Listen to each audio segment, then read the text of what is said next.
Saan ka nag-aaral? Di Alonso po. Ang pangalan mo? Jefferson. Jefferson.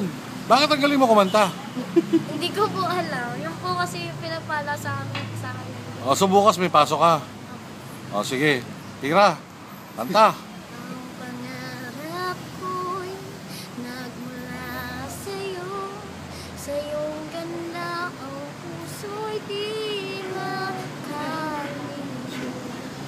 Tuwing nakikita aking nadarama, ano ang pagsiling ng bituin sa iyong mga mata. Ang saya nitong pag-ibig, alaala pa ng sinabi mo nung nadarama yung pag-ibig ko.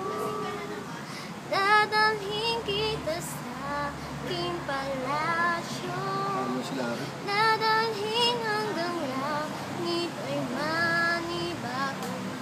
Ang lahat ng ito'y pinangako mo.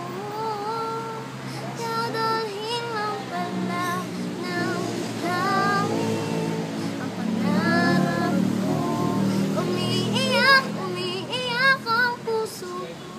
Alaala pa na sinabi mo kung nadarama yung puso ko. Dadalhin kita sa aking palasyo, dadalhin hanggang langit ay manibago. Ang lahat ng ito'y pinangako mo.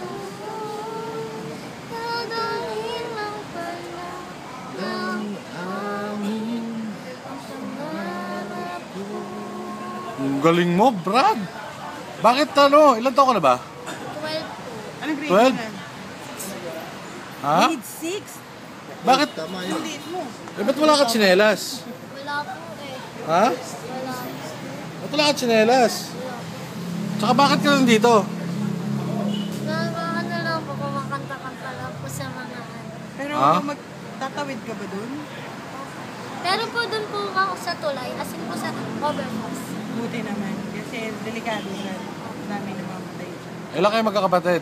Siyang Ah, konti ah. Ha? Jefferson, apelido mo? nakanay. Ha? Dakanay. Dakanay. Jefferson Dakanay of T. Alonzo. Panglima siya sa 9. O yung English naman, pare. Yung kanina kinakanta mo, pero kahit hindi buo. Over ka na sa request. Kahit hindi buo. Over ka na sa request. Sige na. Mamaya pakainin mo muna. O sige, kakain ka muna ha. Nakakain ka na ba sa coffee roti? Opo. Dito? At tikman mo na yung pagkain dito? Buti ka pa kami, ngayon lang kami kakain dito. Oo nga.